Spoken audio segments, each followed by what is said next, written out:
Champions League FCSB vs Virtus prediction, team news, lineups preview. With one foot firmly in the next round, FCSB will look to see off Virtus in the second leg of their Champions League first qualifying round tie at the National Arena on Tuesday. FCSB have a commanding 6-goal lead after winning the first leg 7-1 in San Marino and are clear favourites to qualify for round 2, where they will face Maccabi Tel Aviv. Match preview. Despite entering the first leg as massive favourites, Ilias Charalambous showed his opponents their due respect by sending out a strong side which included the majority of players who featured in their league-winning team last season.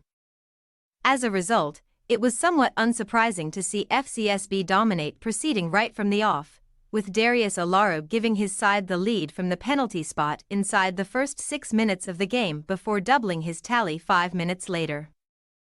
Olaru completed a first-half hat-trick in the 37th minute but not before Daniel Popa bagged a brace, putting their side 5-0 up by the break, allowing Charalambous to make 4 changes at halftime.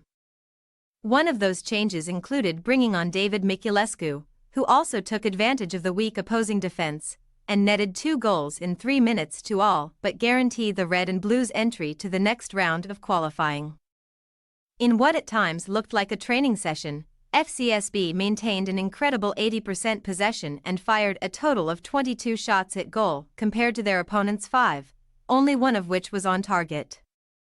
Indeed, it was a long evening for the Campionato Sammarinese di Calcio outfit, which is made up mostly of amateur players who have full-time jobs as sales agents, lifeguards, and even bank clerks.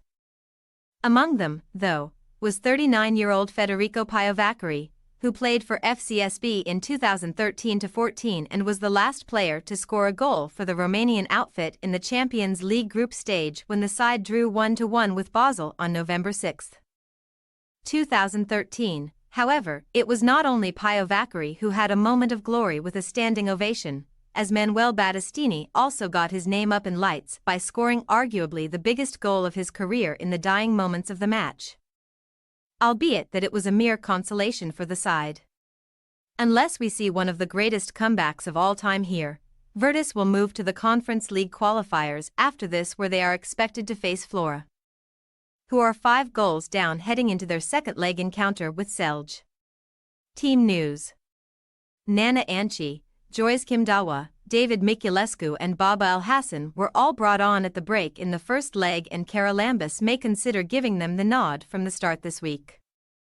FCSB are unable to call upon Vlad Chiriches and Marius Stefanescu, who are suspended, while Octavian Popescu, Alexandru Panti and Alexandru Muzi are all sidelined through injury.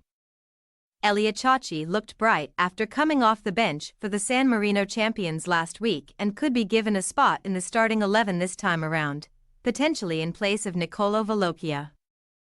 Battistini's goal should almost guarantee him a place in the starting lineup for the visitors, and he will likely line up alongside veteran Ivan Buonacunto on the right-hand side of Virtus attack. FCSB possible starting lineup: Tarnavanu, Anchi, Dawa, Harit, Kiki, Alhassan, Ejuma, Miculescu, Olaru, Felipe, Popa. Virtus possible starting lineup: Passaniti, Pupeschi, Rinaldi, De Lucia, Battistini, Montanari, Galinuxi, Sabato, Buonacunto, Chachi, Benincasa. We say, FCSB 4-0 Virtus. FCSB were dominant in the first leg and it is difficult to make a case for it going any differently this week. Short and sweet, we expect the hosts to secure another commanding victory in this one. Thanks for your watching. Don't forget to click the subscribed button and hit the bell icon for more.